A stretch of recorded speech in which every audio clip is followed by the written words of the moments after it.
Welcome to Kitchen 101, where we teach you how to think like a chef. How to cook, not what to cook.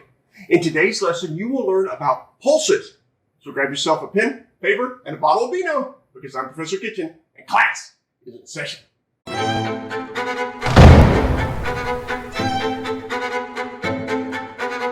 One day, in a rare state of intellect, I began to wonder what the difference is between a bean and a pea. Looking through my pantry, I came across sweet peas, black-eyed peas, chickpeas, purple whole peas, butter beans, navy beans, pinto beans, lima beans, and many others. They both grow in a pod, they're both legumes, they're both seeds, they're both vegetables, they're both fruits. The USDA considers beans and peas as part of both the vegetable group and the protein group. These are some weird things. What's the difference between them? Well, culturally, nothing. The words we use to describe them, bean and pea, have no real social difference. What one group calls a bean, another group can call a pea. Take, for instance, the garbanzo bean, which can also be called a chickpea.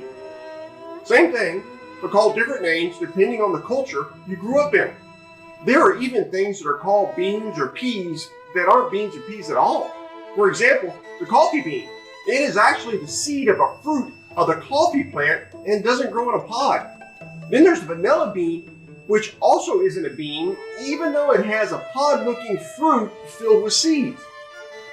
Scientifically, there is a difference. You know how these scientists love to nitpick. A bean has a mostly solid, sturdy stalk, where a pea has a mostly hollow, weak stalk. Because of this difference, peas will send out grasping tendrils to support itself, whereas beans will not. There! Now that's the thing you know. Pulses, which is another name for beans and peas, are highly nutritious and can be stored very easily. They can be frozen, canned, dried, or even fermented. Eat them with a whole grain and you have a protein source as complete as any meat.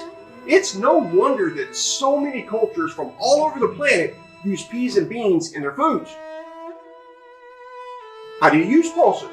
If you've got fermented ones, you can eat them straight or put them into a salad to add a tangy bite. If yours are frozen, then once they are defrosted, you can treat them just like fresh. Eat them raw on a salad. Oh yeah, got beans in the salad. You can cook them with some savory herbs for a great extra. You can add them to all kinds of dishes for a nutrient boost. The most common ways we get our pulses is canned or dried.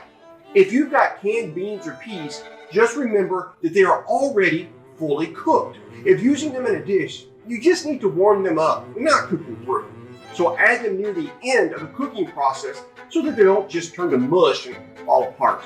Remember, many canned goods are pre-seasoned. Take that into account when adding any of them to your dish. Looking for a quick, inexpensive meal? Open a can of peas or beans and grab a spoon. When in college, there were many nights where a cold can of beans was my meal. Hashtag college life.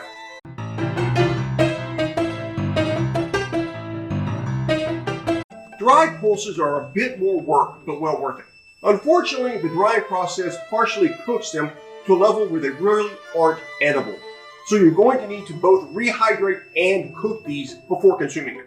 The really good news is that if you have a slow cooker, you can rehydrate and cook them at the same time.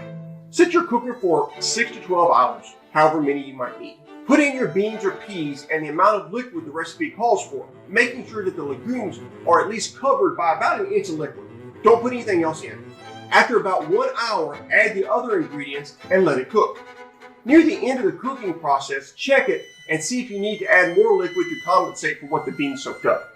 The reason for the delay between the beans and everything else is that some things, especially salt, can alter the way water is absorbed into the lentils.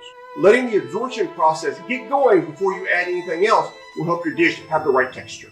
You can, of course, soak your beans overnight for quicker cooking. Just put them in a bowl or pot covered with at least 2 inches of extra water and let them set for at least 8 hours.